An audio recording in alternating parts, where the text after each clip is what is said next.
अच्छा बाबूजी भैया लोग, आज पुनः मैं गायक जागेश्वर सिंह तमई वाले आप सब भगवान स्वरूप श्रोता बंधुओं के बीच में एक आइडियो भी रहा जा रहल बा, जौना का शीर्षक बा झरकटा घाटी हादसा उर्फ मौत का मंजर, जिसमें हमारे साथी रिकॉर्डिस्ट बड़े भैया कमलेश विश्वकर्मा जी एवं बेंजो पर साथ दे रहे राजा राम और हमारे म्यूजिशियन अनीस बाबू, प्रदीप बाबू और बड़े भैया जिनका अहम योगदान रहता है हमारे हर विरह में, बड़े भाई का दर्जा है आप श्रद्धे मंजेश भैया जी एवं शेखर भैया जी।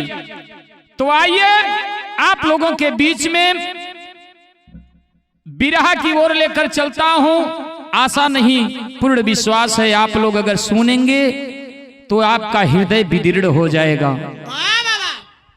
तो मास्टर भूमिका के अंदाज में भाव दिहल गई।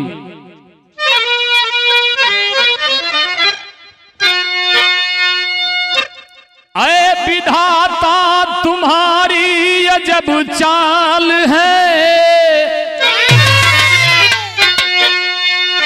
काल के गाल में कब कौन चढ़ गया,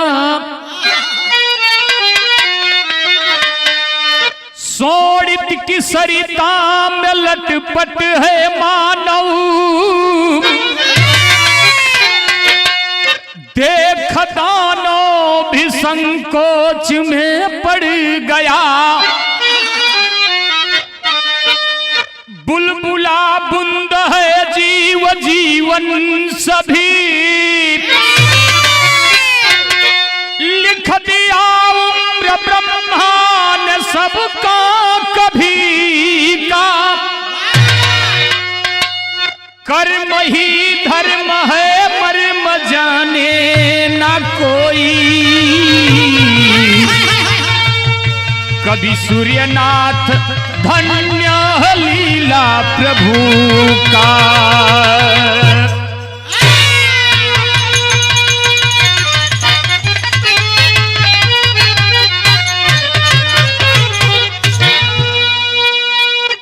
ए बाबू भैया लोग, दुनिया में के कब कैसे जाए के हो, खुदा ने पहले से मंजूर करके लिख के भेज दिया होता है। किस बहाने आपको जाना है, कैसे जाना है, कितना दिन रहना है। यही से हमारे बिरहा में एक ठे गजल लग गई अनीस बाबू, कैसे लाल।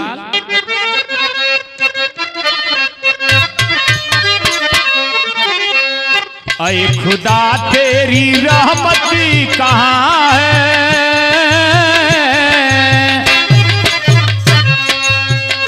अये खुदा तेरी रहमत कहाँ है, अये निगाहें तेरे बिन तरसती, ये खुदा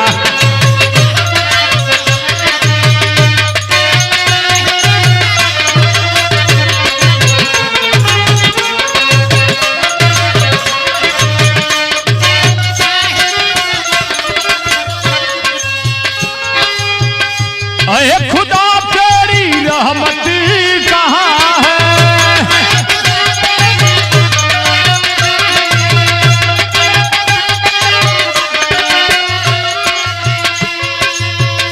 ये निगाहें तेरे बिन तरसती, तेरा बंदा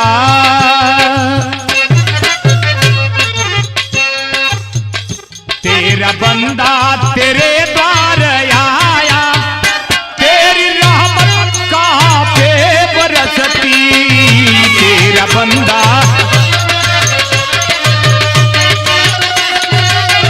बाबा।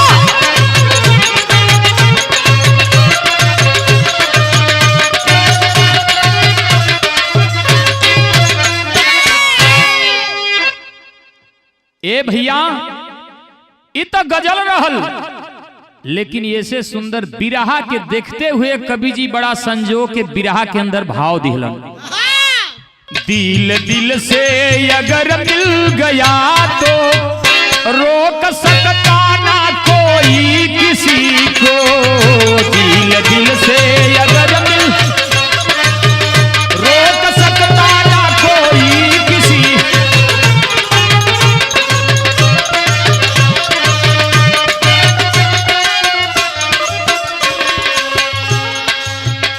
दिल दिल से अगर मिल गया तो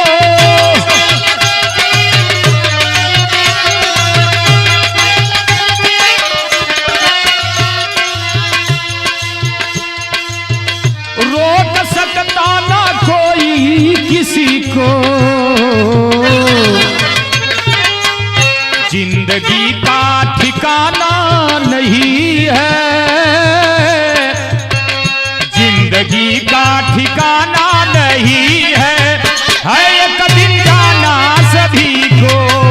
जिंदगी का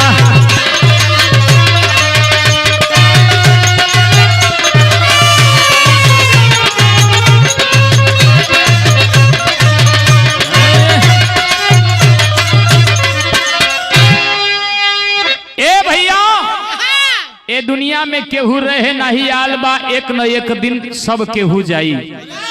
लेकिन यही से हमार कहानी स्टार्ट बा, कहां से चलल बा और कहां अंतिम भइल बा। बाबू गौर करेंगे।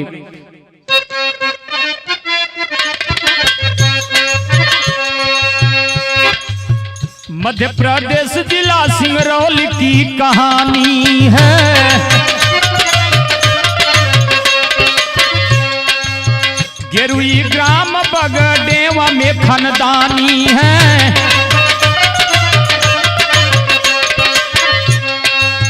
वही के राम सूरत बैगा खुशहाल रहे। परमेश्वरी बैसखिया संजीवन को पाल रहे।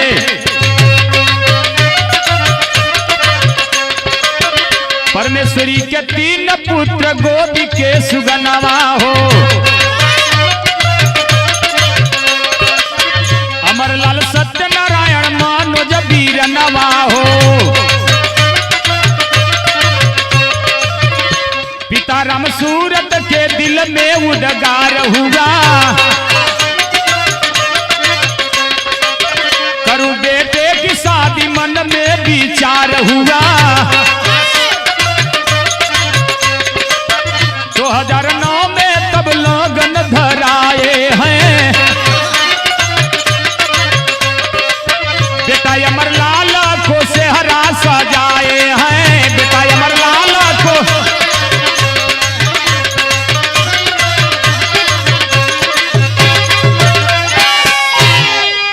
ए बाबू गौर करेंगे कहानी कहां की है, कैसी है।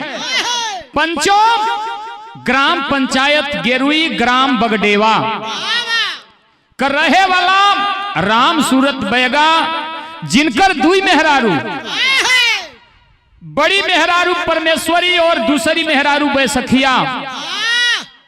ए बाबू परमेश्वरी के 3 पुत्र और बैसखिया के भी 3 पुत्र। परमेश्वरी के 3 पुत्र में से बड़का अमरलाल, मझिलका सत्यनारायण और छोटका मनोज। ए भैया देखें दिन बढ़िया बीतत बा राम सूरत बैगा को। ए भैया 2 मेहरारू जौने में परमेश्वरी बड़की मेहरारू बा राम सूरत बैगा को, ओकर 3 लड़का अमरलाल सत्यनारायण और मनोज। समय के पाई के बढ़िया परिवार चलत बा, सकुशल परिवार चलत बा। ए पंचों अमरलाल का बचपना बा। अमरलाल का बचपना बा, भाई बहन खेलत हुवन। मालिक की मर्जी संजोग देखें बैगा जात में आदिवासी लोग कहेला तीर धनुष का बड़ा प्रचलन होला। बचपन में खेलत रहला, अचानक ए भैया एक आँखी गड़बड़ा गई अमरलाल का। दिन बितात हुआ, तब से समय आई शादी करे बदे। राम सूरत पिताजी अमरलाल का सोचला कि अपने बेटवा का समय के पाई के हम शादी कर दी। ए बाबू शादी करे के समय जब आइल 2009 लगन धरौलन, शादी कई देहला। जब मेहरारू घरे में आ गई तो यहाँ बिरहा में हमरे पहिल का तरज लगत बा अनीस बाबू। कैसे लाल?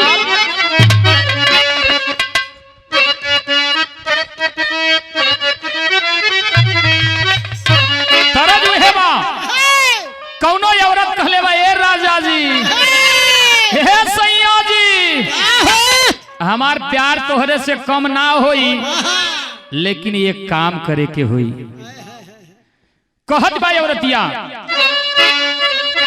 मैं प्यार करूं भरतार भरतार, मंगवाई दे चोली रे समके। मैं प्यार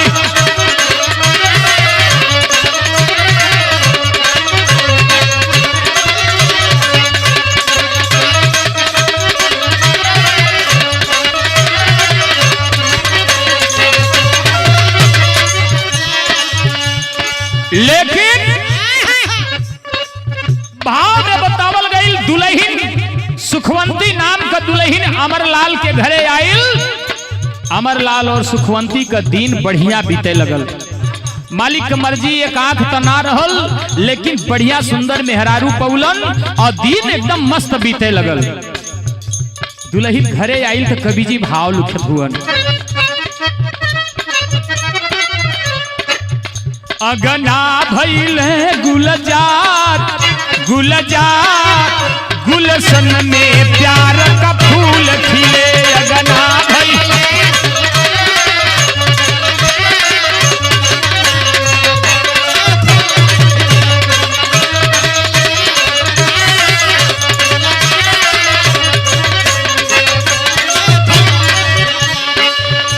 समय के पाई के देखबा 2009 के बाद 2025 चलता, 16वां साल ही लगल बा। यही के बीच में भइल का, गोदिया में चारी गोलाल खेलाए। गोदिया में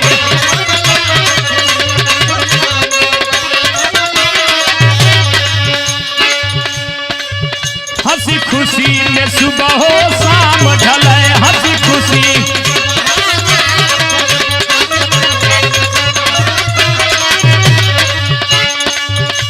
गोरी हुई फरार हो फरार, गुलशन में प्यार का फूल खिले। फिर गोरी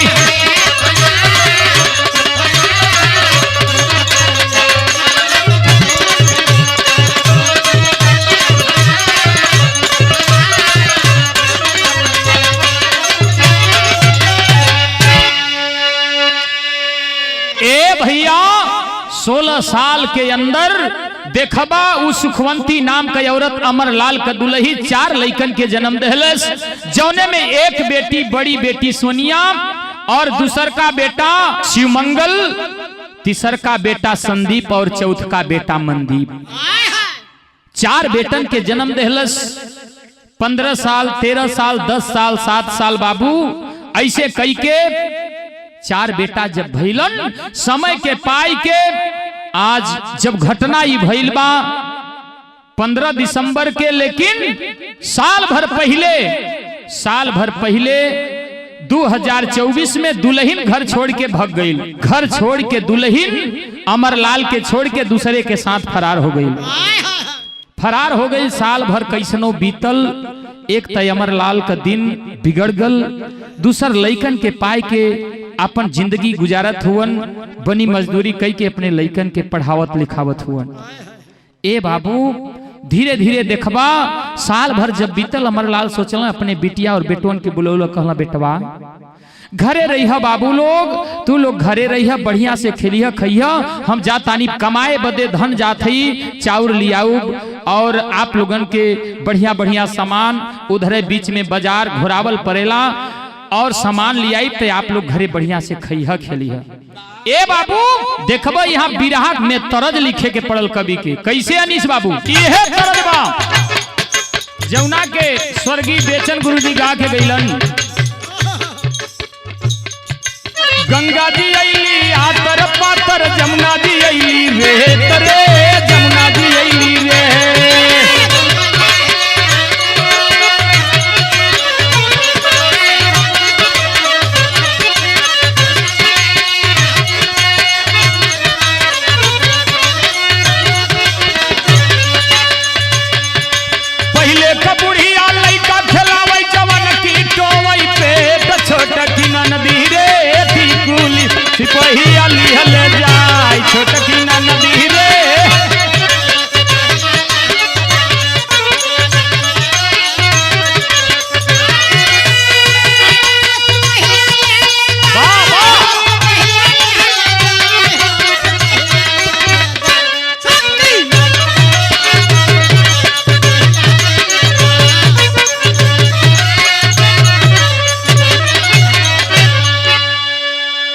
इत तरज हो, लेकिन ऐसे बढ़िया समझावत हुन अमरलाल अपने चारों बेटवन के बुलाई के समझावत हुन। कैसे समझावत हुन बाबू?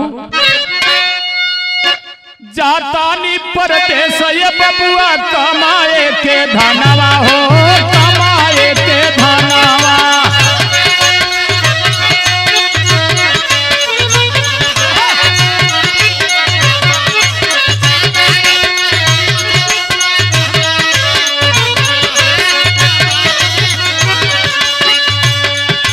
खाना पीना दम ना करना रही हो बहिनी बीरनवा हमरे बबुआ हो, आई भवनवा फिर से होई भेंट हमरे बबुआ हो, आई भवनवा।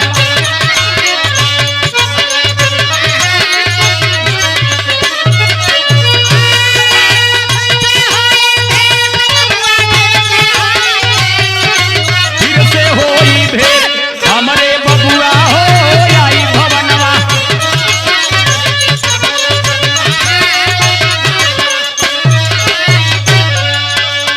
कहत हुआ अमरलाल बेटा बड़का सिमंगल के बुला के बेटवा देखियो बहिन भी बाघरे और संदीप मंदीप बाड़न बाबू ध्यान दीह, पढ़े लिखे जइह, बढ़िया से खेलिह खइह जा। कहत बा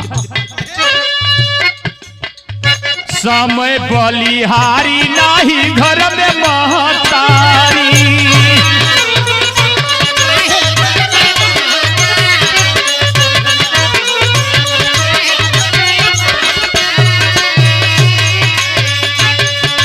कैसे जीव पालन होई ललना हमारी।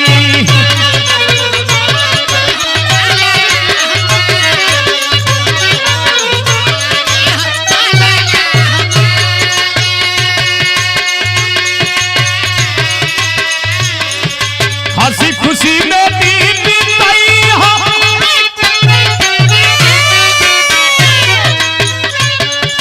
हंसी खुशी में दिन बिताई हो, करना ना पड़े तो हमारे बबुआ हो, आई भवनवा फिर से होई भेंट हमरे।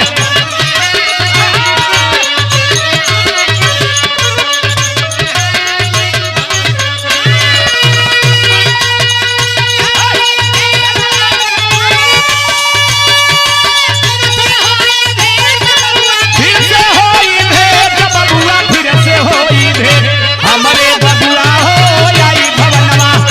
ओहो!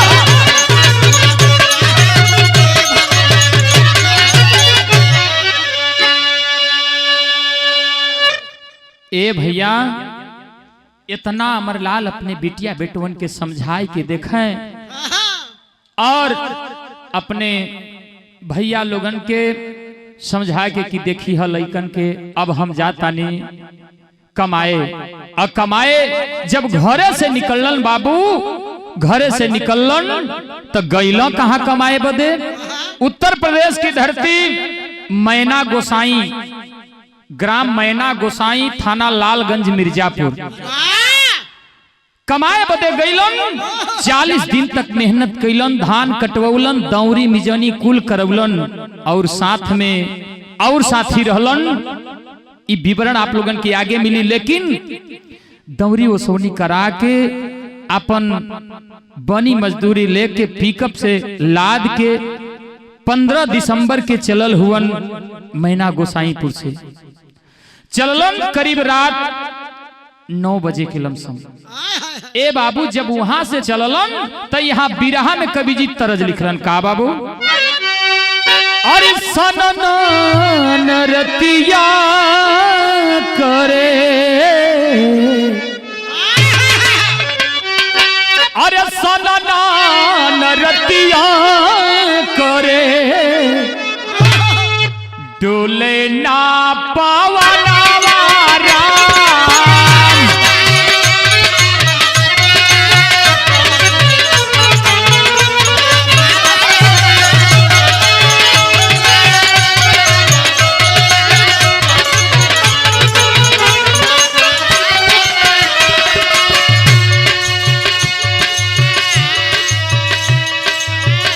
सोन रतिया करे,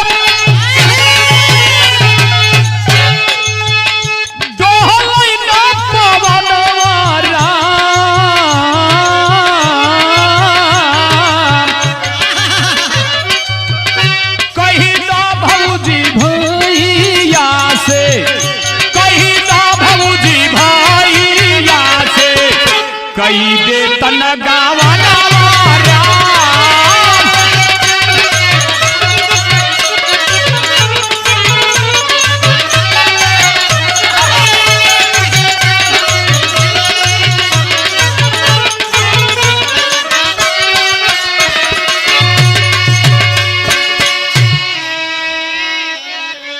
ए बाबू ई तो तर्ज रहल, लेकिन भाव में कितना सुंदर भाव। जब पिकअप चलल बा वहां से कवि जी लिखलन, अरे चली काल बनी के पिकअप बैठे सब बीरनवा राम।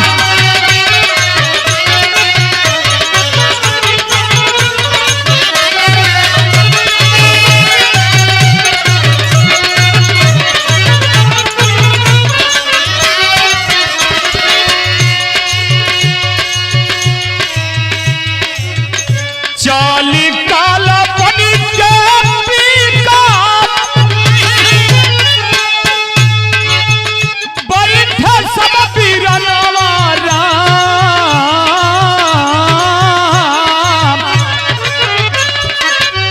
ब्रेक फेल भइले बाबू, ब्रेक फेल भइले झर काटा दरम्यानवा।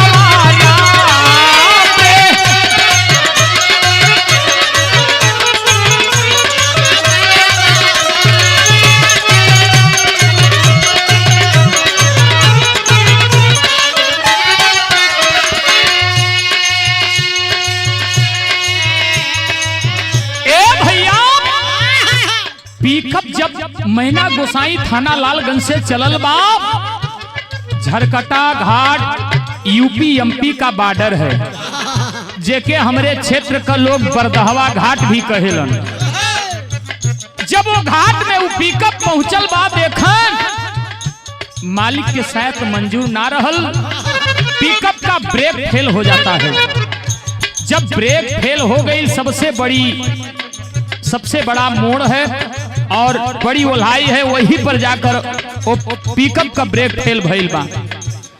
फेल भइल, पिकअप एकदम नीचे चल गई। ए बाबू उसमें समय का होत रहल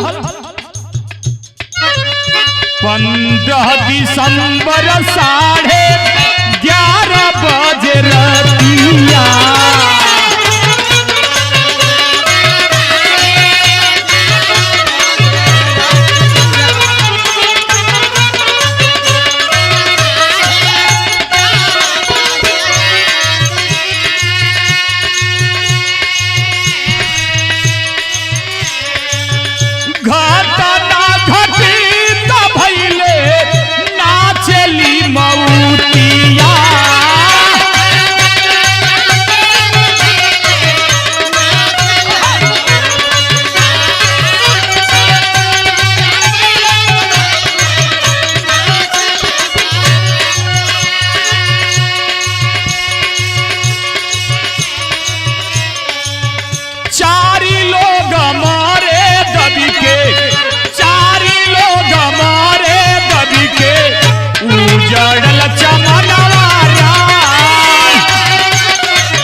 जोने समय पिकअप धार पकड़लस, घाटी ओल्हे लगल ड्राइवर अजय पटेल लेके बाबू गईलन मेन टर्निंग पर गईलन। मालिक का मर्जी, इतना कोहरा रहल समझ ना पौलन की मोड़ हो का हो, और अचानक ब्रेक भी फेल हो गई। हल्ला कैलन और हल्ला कैला, ये भैया पीछे डालाम से एक आदमी कूद गयल जान बचावे बदे, और जान बचावे बदे कूदल तो गयल का वही घाटी में बहुत सारा पेड़ हुआ, अटक गयल जाके बाबू, और ओकर पैर टूट गयल। लेकिन पिकअप एकदम नीचे चल गई। पिकअप का आवाज सुन के, हड़बड़ाहट सुन के, आहट सुन के गांव का लोग, बगल के लोग उठ के अलन 11 बजे रात, 11:30 बजे रात बाबू देखलन, अरे बाप रे, केहू के जाए के हिम्मत ना पड़त रहल, सब भयभीत हो गईलन। लेकिन वही में कौनो लोग नवडीहवा चौकी पर सूचना देहलन 12 बजे रात, और सूचना देहलन तो पुलिस के जवान कुछ अलन, गांव के दल बल के साथ जाके लोगन के निकालत हुवन तो यहाँ बिरहा में टेरी लगल बाबू।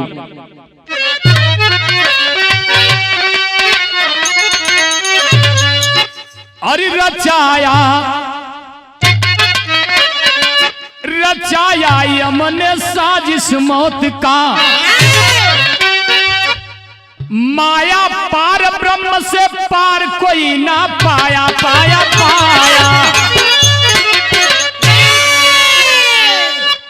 ए बाबू, रचाया यमने साजिश मौत का, माया पार ब्रह्म से पार कोई ना पाया।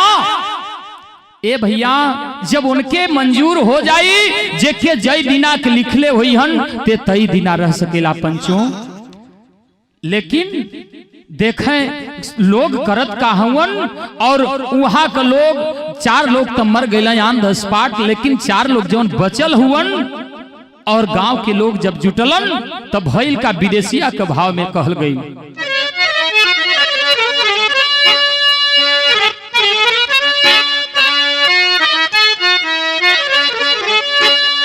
देखी देखी लसिया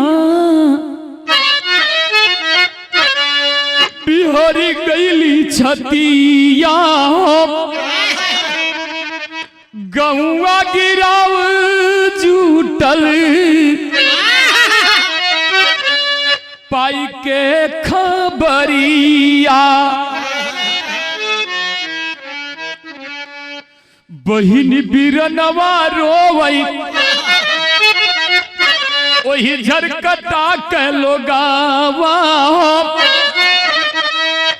गम में डुबोली पूरा वह चितरंगी सहरिया। कोई कहत पारी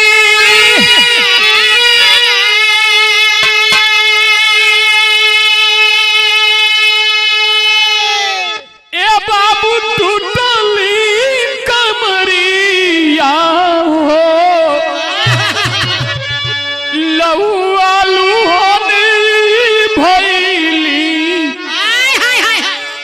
लता पथ शरीरिया,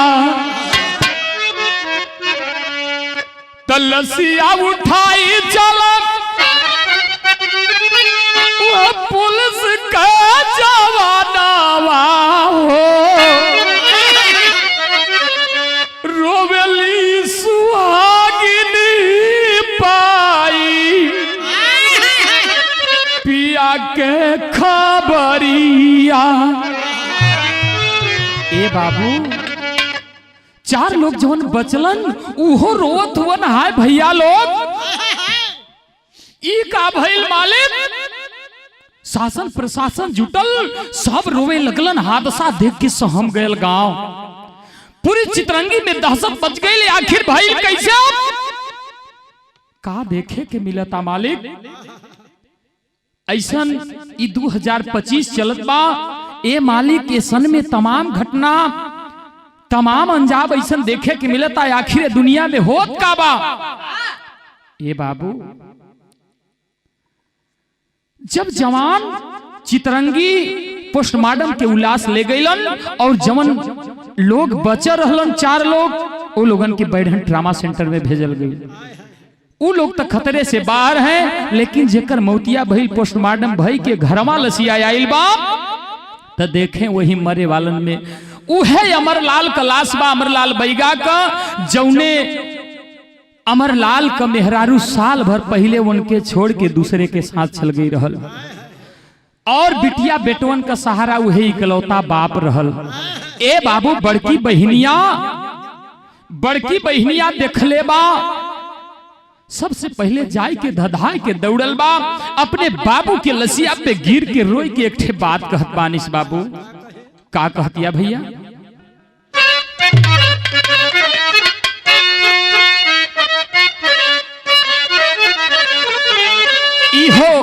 कौनो बिरहिनी का बिरह गीत ह। चढ़ल जवानी में दुल्हन का दुल्हा परदेसे गयल बा कमाए बदे, तू दुल्हन कहत बा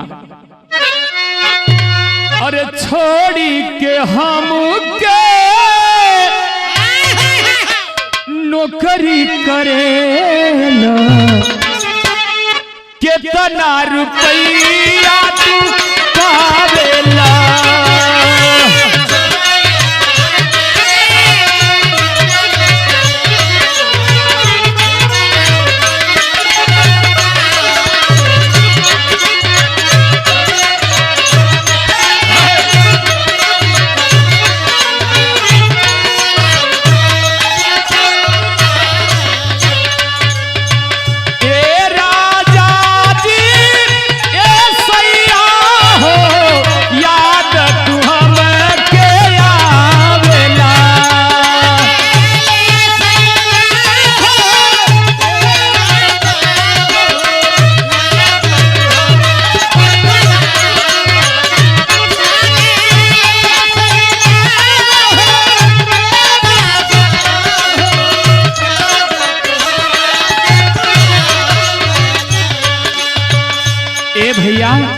ऐसे निमन भाव बाप बिटिया पहुंचल बा अपने पिताजी अमरलाल बैगा के लसिया पर गिरल बा, कहत बा पापा पापा कहाँ गईला पापा, साल भर पहले माई चल गईली, हमहन का सहारा तू ही रहला पापा। उस सोनिया बिटिया बिलक बिलक के रोवत बाप कि बगडेवा गांव का ग्रामवासी नरनारी सब रोवे पे मजबूर हो जात हुवन। बिटिया रोवत बा, कैसे रोवत बा बाबू, बिलखी बिलखी रोवे बड़की बहिनिया, बिलखी बिलखी रोवे बड़की बहिनिया, पापा तू कहाँ छोड़ गईला हो, बिलखी बिलखी रोवे बड़की बहिनिया।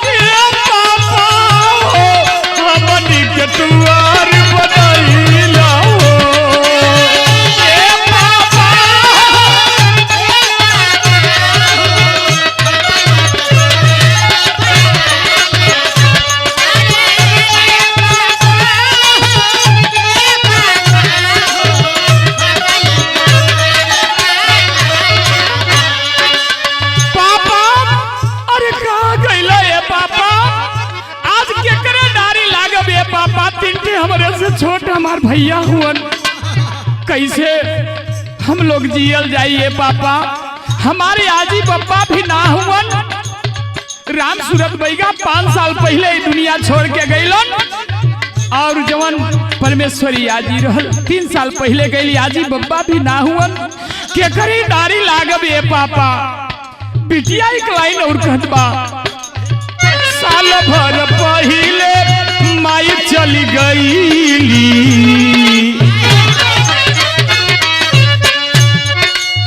साल भर पहले माई चली गईली, बेटिया बेटावन के प्रीति भुलैली, बेटिया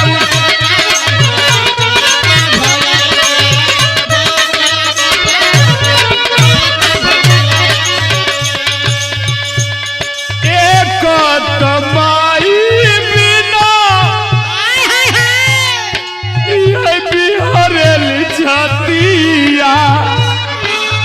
बिटिया कहत बा पापा, एक तमाई बिना बिहरल छतिया, दूसरे तू छोड़ के परैला हो, एक तमाई बिना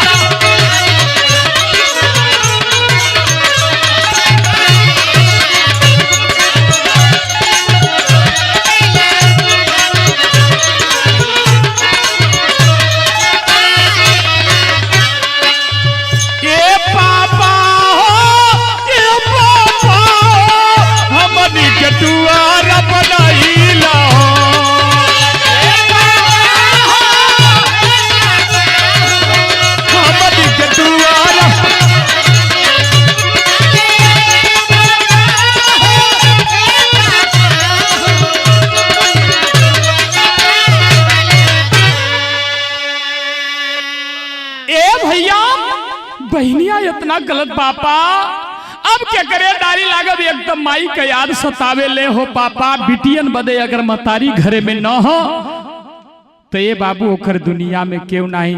अगर बिटिया बेटवन के महतारी घर में हो, पिता ना हो तो परवरिश हो जाई, लेकिन अगर पिता हवन महतारी नहीं बा तो परवरिश हो बड़ा अजीब बा ए बाबू। लेकिन ओ बिटिया बेटवन का माई तो गईली बबू ये दुनिया छोड़ के गईलन, तब तलक अपने बड़की अम्मी जवन दूसर की आजी का लइका रहलन, लोग बड़की अम्मी के गोदी में छोटका मंदीप बैठल बा।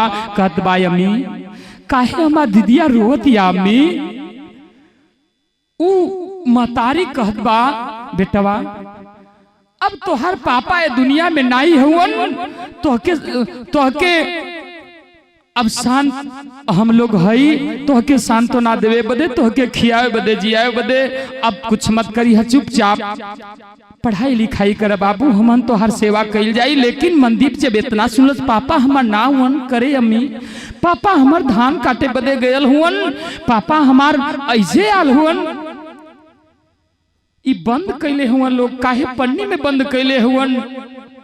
कतन महतारी कहत बा, बड़की अम्मी कहत बा बेटवा पापा जिंदा ना हुवन, जिंदा ना हुवन हमार पापा कह के गए रहलन हम चावल लेके आई बेटवा घरे बढ़िया से खाया, काहे आखिर कहाँ गईलन।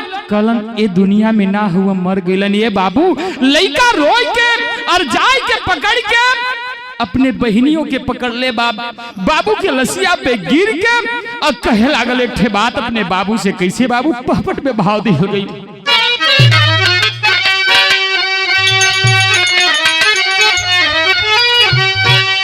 रोवे मनदीप आंसू भरी नयनवा हमारे पापा, अरे रोवे मनदीप आंसू भरी नयनवा हमारे पापा, अब उठ के बोला सबही के सामनवा हमारे पापा हो।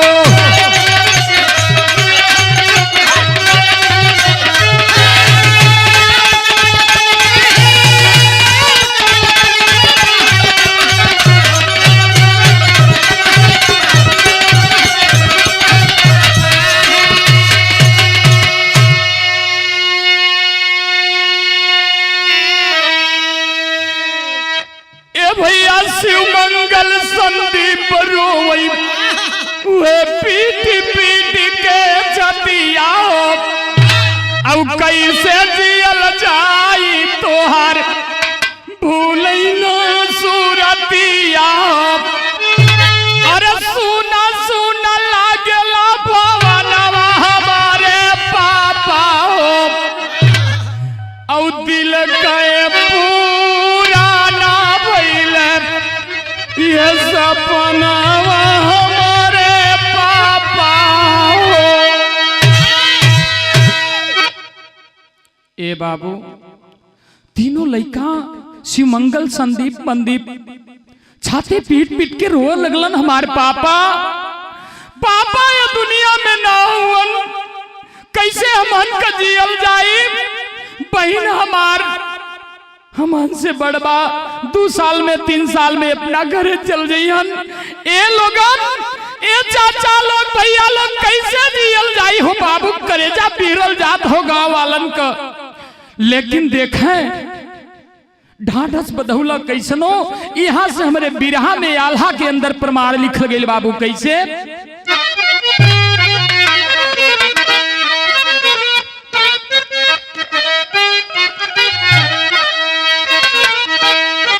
डर हो नहारी नाही, डर हो नहारी नाही, विधि के विधनवा भैया,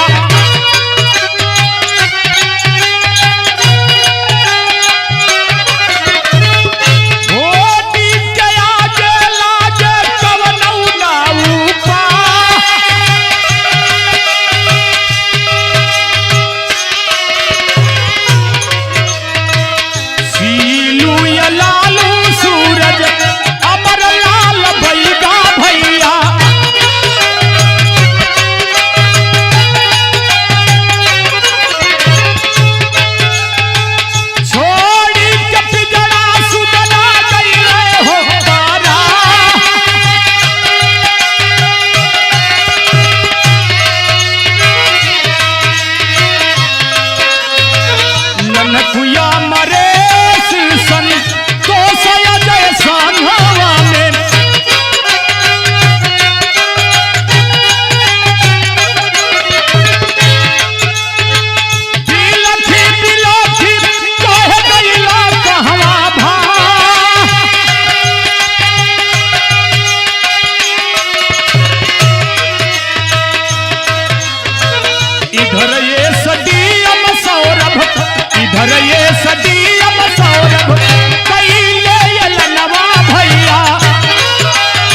ध्यान पिंकी, गरीबवन के ध्यान पिंकी, सचिव नाही कैली।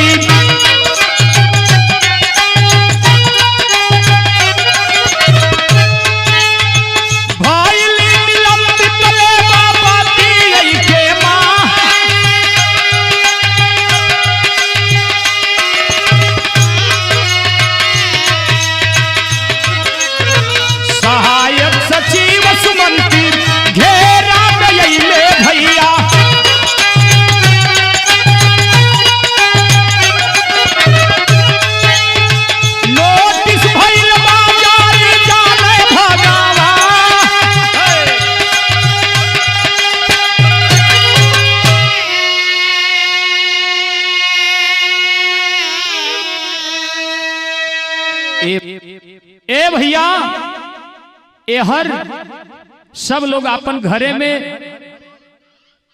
अंतिम संस्कार करे के तैयारी करत हुए, तब तक देखें ऑन द स्पॉट फैसला इधर जिला पंचायत के मुख्य कार्यपालन अधिकारी जगदीश कुमार गोमे ने ग्राम पंचायत गेरवी की सचिव पिंकी सिंह को तुरंत निलंबित करने का आदेश दिया।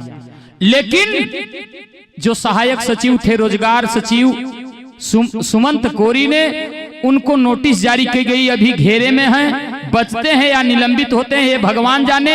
यही से हमारे बिरहा की आखिरी पॉइंट खड़ी में भाव दिहल गई। अरे रोवा धरती अंबर पाइला माटी रवा, मौत की मंजर बनी है झरकाटा की घाटी रवा।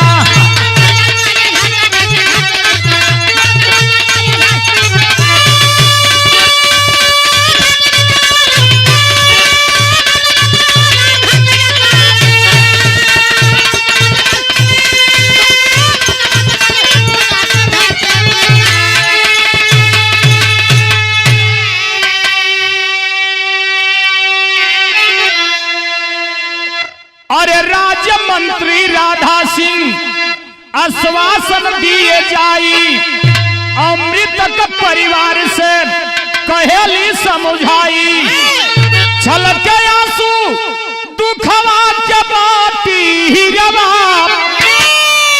तब मौत की मंजर बनी है झरकाटा के घाटी बिरवा।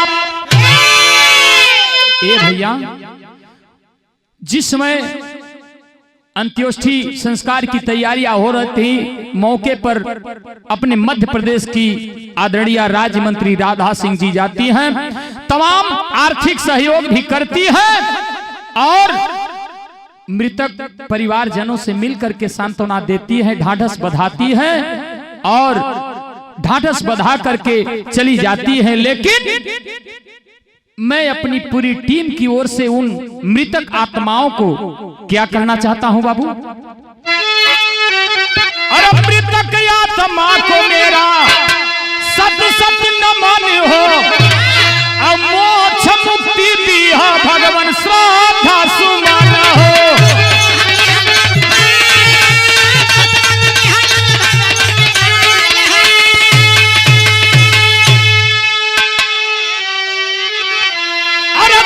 अग्निदान बंधन काटी रवा, मौत की मंजर बनी है झरकाटा की घाटी बिरवा।